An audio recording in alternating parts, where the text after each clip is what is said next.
there species like able to camouflage some of them like to the perfectly, like you can't even tell the difference between the surrounding environment? You mean like leaf mimicking insects and Yeah. stuff like that? Well, for the vast majority of them, it's passive, right? Thank you, Jackie. It's not active camouflage. That's just how they look. So it's not really something like that they do. Now, in terms of how could something like that evolve, I actually do talk about this in my book, and I can give you like a short rundown of it because this is used as an argument for like not exactly irreducible complexity, but kind of sort of. So evolution deniers will say if the animal is less than perfectly camouflaged, then thank you, song, natural selection cannot favor it.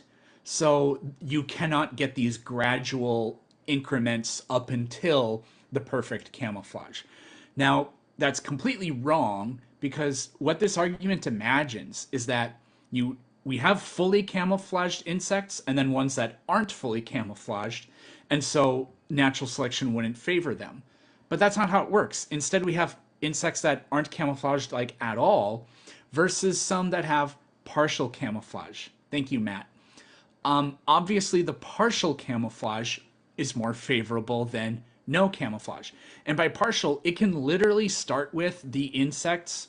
Like maybe they start off brown and then some of them are born green. So they start living instead of on the branches and in holes in the trunks or whatever amongst the leaves and they blend in, right? Mhm. Then so that happens and that changes the population. Then many generations later or whatever, some of them are born and they have slightly flatter bodies, right? Either like narrow or broad. And that sort of is leaf-like in a little bit, or in a way. Mhm. It only has to convey a microscopic survival advantage for natural selection to favor it, and then generation after generation, these micro mutations that they love to talk about, they keep going, and then eventually even flatter, wider, broader insects are favored. And that's sort of like a positive feedback loop almost. I have the hiccups, sorry, but so almost like positive feedback, those changes keep accruing, and then eventually, like the fake veins that you see on them, those can pop up later. Just all you have to keep in mind is, in order for this trait to show up, it starts from nothing. So we all get stuck on like the idea that they wouldn't be like natural selection wouldn't favor them over the others that are camouflaged, but those don't exist yet. Partial camouflage is better than no camouflage. That's always true. And so Mhm. natural selection could favor the the incremental steps all the way up. Like they Okay. ask the question, what good is half a wing or half of camouflage? Well, if Right. nobody has camouflage, then it's extremely good. So It's true. Makes sense. Cool, cool.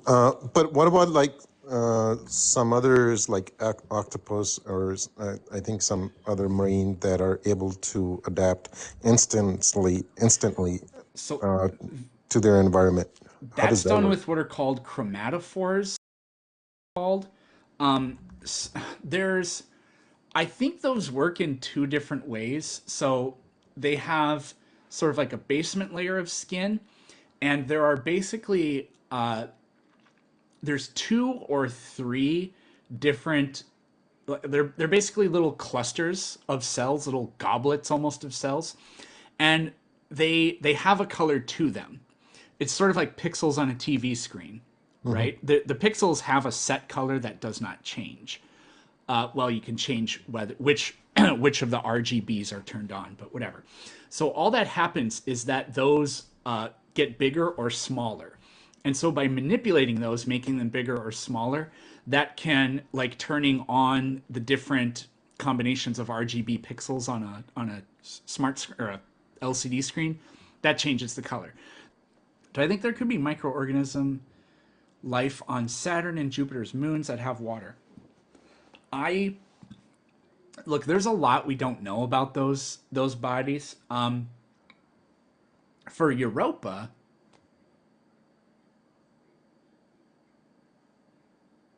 trying to think. For Enceladus, we know there's liquid water because uh, it has geysers. Well, they're not really. They're not exactly geysers. They're like fissure geysers. So I don't know if you guys have ever heard about this, but there's something called a fissure eruption. That's where instead of a volcano, the Earth's crust literally splits open, and so you can get hundreds or thousands of kilometers worth of crust that opens up, and so you get it's basically like having thousands of volcanoes all erupting at the same time. So on Enceladus, the surface cracks open and water comes out, but you can see pictures of it. You can see it's like a ribbon of material, so they're like fissure geysers, if that's a term. I have no idea, but that's what I'm going to call them. For Europa, well, there aren't any craters on Europa, which means the surface has to be young. And those cracks, I'm not sure if we've ever observed those cracks like change in real time or like over the course of like a year or something like that. So I'm not sure if we have actual direct evidence of uh, water coming up. From what I've heard, the question as to whether there is liquid water on Europa is actually up for debate. It could be a thing where Europa is basically frozen all the way through, but every now and then some internal heat produces water that comes up and breaks apart. Kind of like how, not exactly like Earth's mantle, but something like that. There's a really big misconception that Earth's mantle is molten. It's not. It's solid rock. It just deforms.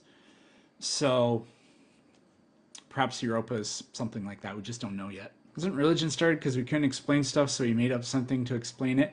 Well, I think that's a big part of it, but I think that alone wouldn't explain why religion is so successful. I think the thing that makes it successful is that religions were probably started as a way to, like, humans have always had norms and customs and things that are taboo.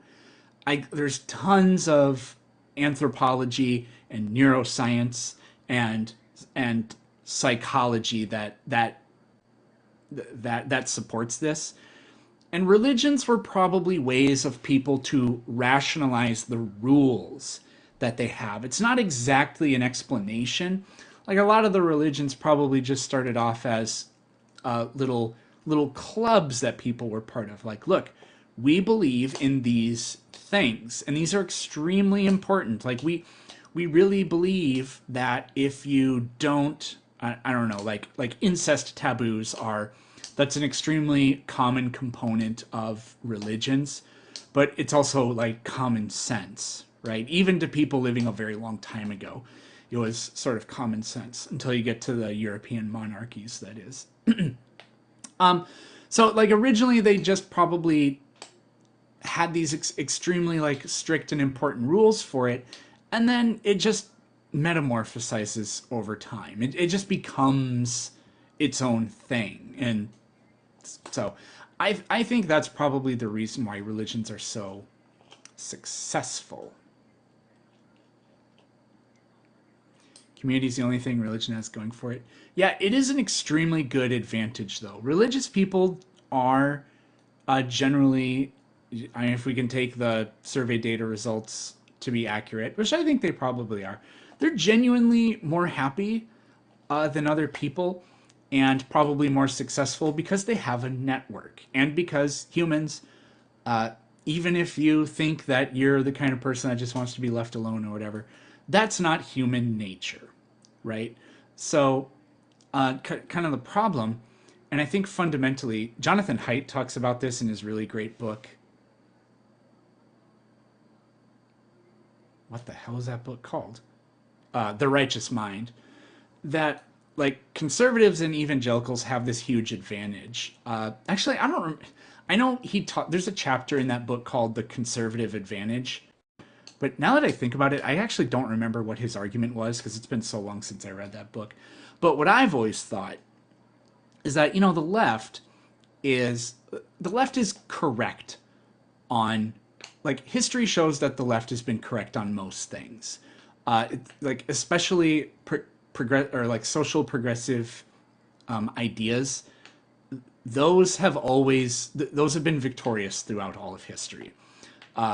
Interracial marriages, rights for certain people to vote, expanding property rights, people, like all like uh, uh, what do you call it, like wage equality for the sexes, and all that kind of stuff. Like we've been on the right side of history, but the problem is, we because we're trying to, like, right wing political culture is a lot more homogenous, because I think it's kind of a default human nature in a weird way. Because rural community, I think this is going to sound kind of like, I'm going to kind of sound like an asshole here, but like rural communities all think the same. I I I saw this more so than at any time in my life.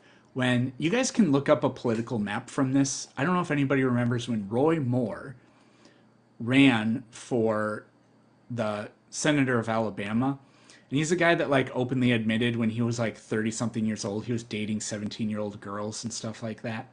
So it's like, yeah, you can't vote for Roy Moore. Like, he's a open pedophile. But if you go look at the election map, in the rural counties, he got between 85 to 95% of the vote. Like, I'm sorry to say it, but if you can think, you can't come up with a great case for voting for this guy. Some people are like single subject voters on like pro life or whatever because they think it's murder. Nothing could be more important than that. But the fact that there's just no plurality of opinion, 95%, shows that there's just like this default, right? Now, anyways, I'm going on a tangent here, but that's okay. It's my life. I can do what I want. The left, we are, here's a term that the left likes. We are intersectionalized, which is a problem because we have groups that, it's not exactly that they don't have exactly the same goals in mind, but they're not cohesive, right? The people fighting for, like, equal pay, which is actually stupid because it's been illegal to pay a woman less than a man since the 50s, but whatever. Those people and the LGBTQ plus community, they're on the same political side, but they're not united in a common cause, right? Now, it's kind of hard to say that the gun nuts and the pro-lifers are united behind a common cause too. I mean, I'm not a right winger, so I don't know what to say, in their favor. But clearly, there's something pulling that all together. Whereas our side, it's not exactly that we're kind of driving ourselves apart, but we just don't have anything that necessarily pulls us together.